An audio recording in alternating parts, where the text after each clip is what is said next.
It's economical war, और ये war हार चुका है भारत।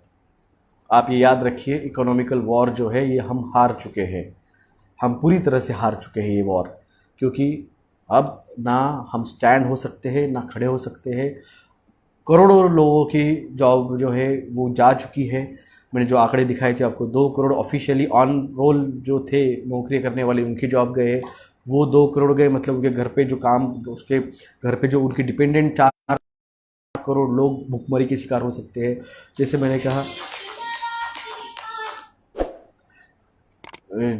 आप सॉरी, कॉल आ गया था बीच में फिर से। तो जैसे मैंने कहा था कि जो असंगठित जो है क्षेत्र, जैसे एक एग्जांपल दिया था, 5 लाख मारवाड़ियों की शॉप बंद हो चुके हैं मुंबई में। अगर एक मारवाड़ी लोगों की खासियत ये रहती है कि उनके पास वो अपना घर तो पालते ही है, संभालते ही है, मगर उनके यहाँ पे कम से कम 5 से 10 लोग काम करते हैं।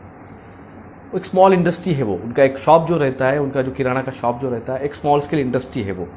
एक जैन जो लोग बिज़नेस करते हैं, जो किराना शॉप चलाते हैं या फिर कपड़े की शॉप चलाते हैं, तो वो एक स्मॉल स्केल इंडस्ट्री है। वहाँ पे कम से कम 5 से 10 लोग उनके यहाँ पे काम करते हैं। वो उनके यहाँ पे 5 से 10 लोग काम करते हैं, मतलब वो 5 से 10 लोग नहीं, वो 10 फैमिलीज़ है।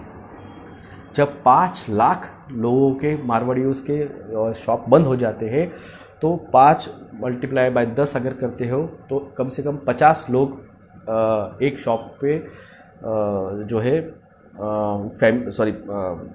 एक शॉप पे अगर पकड़े जाए तो 10 या 12 लोग हैं। 12 लोगों के घर में 4 भी जन अगर पकड़े जाए तो कम से कम 60 लोग एक शॉप पे जी रहे थे। और ऐसे अगर 5 लाख शॉप ख़त्म हो जाते हैं तो 60 मल्टीप्लाई बाय 5 लाख कीजिए, 3 सवा 3 कितना होता है आंकड़ा, आप कर लीजिए कैलकुलेट। उतने लोगों को भूखमरी की नौबत आई है। यानी वो 8 करोड़ जिनको सैलरीड जो सैलरी वाले थे उनकी जॉब्स गए, घर वाले 8 करोड़, और ये 3 सवा 3 करोड़, यानी कम से कम 10 से 12 करोड़ लोग जो है वो आज भूखमरी के कंडीशन में हैं। जिनके पास पैसा था, ठीक है, शॉप ओनर जो है वो तो कैसे भी जी लेंगे, उनके पास था पैसा, मगर जो उनके यहाँ पे काम करने वाले लोग हैं वो तो सैलरी बेचारे, जिनको पगार थे 10-15 हज़ार रुपये, वो कमा के अपना घर चला रहे। मेरा एक दोस्त है, नाम नहीं बताऊंगा, उसके पिताजी एक कपड़े के शॉप पे काम करते थे, मारवाड़ी है वो। उम्र भर उन्होंने कपड़े की शॉप पे काम किया, 30 साल अपने पैसे जमा करके कैसे तो भी उनका बेटा सीए बना।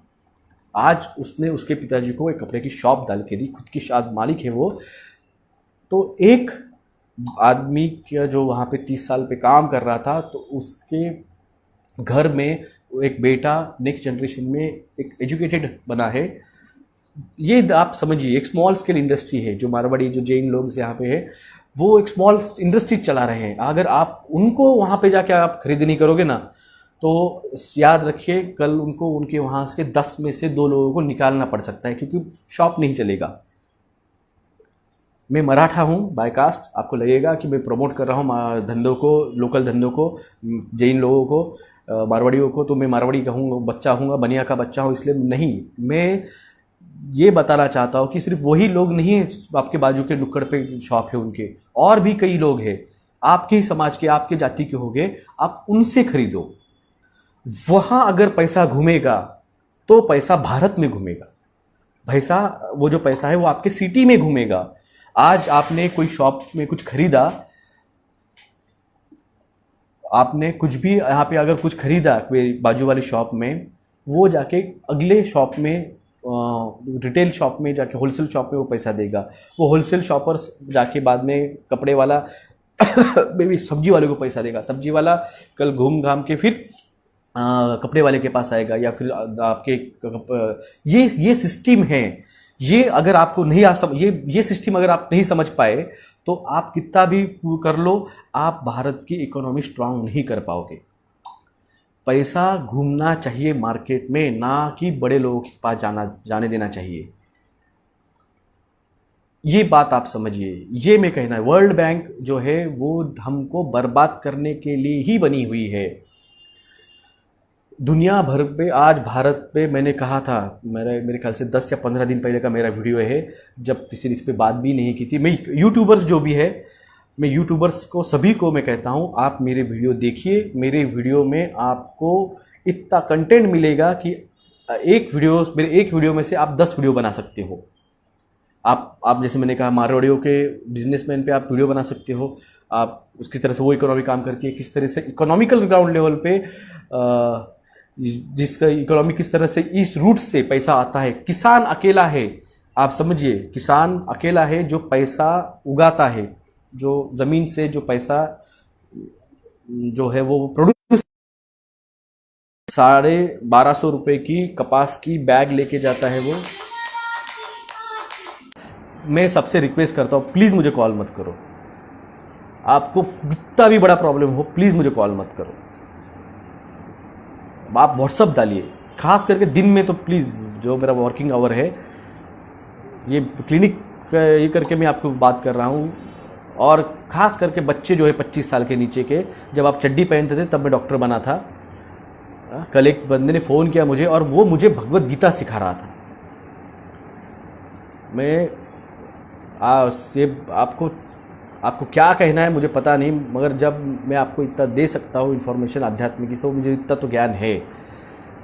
मैंने बाइबल पढ़ा है, मैंने कुरान पढ़ा है, मैंने गुरु ग्रंथ साहब का फर्स्ट जो आता है उसका 2 बुक से मेरे ख्याल से उसमें जो फर्स्ट बुक है वो आदि पढ़ी है मैंने गीता पढ़ी है, मैंने वेद पढ़े हैं, मैंने विवेकानंद पढ़े हैं, मैंने ओशो पढ़ा है। मैं बहुत, आपको लगता होगा कि डॉक्टर है और इसकी मेडिकल पढ़ाई की है, तो जी मैं keep it do not mode पे नहीं रख सकता हूँ, मुझे मेरे पेशेंट के भी फ़ोन आते हैं। तो ये बात आप समझिए, ये है सब चीज़ें जो आपको मीडिया नहीं दिखा रही है, जो मैंने सब शॉर्ट में आपको कहा है। 2017 का टेस्टिंग किट के और जो सब ये चीज़ें एविडेंसेस कोर्ट में जाएंगे। आप कितना भी बचना चाहोगे, क्राइम अगेंस्ट ह्यूमैनिटी जो की है इन लोगों ने, मानवता के खिलाफ जो काम किया है इन लोगों ने। विलाय जी, 666 का मतलब 666 ये जो है ये इल्यूमिनाटी का नंबर है, ये शैतान का नंबर उसे कहा जाता है। ये उनका जिस तरह से ओम अपना चैंटिंग, ओम ओम या फिर कोई भी एक मंत्र हम जो कहते हैं, ओम गणपति नमः, ओम गायत्री मंत्र, ये जो है वो जो नंबर जो मंत्र है वो 666 उनका मंत्र है वो। तो चलते रहता है दोस्तों, जो जागेगा वही बचेगा।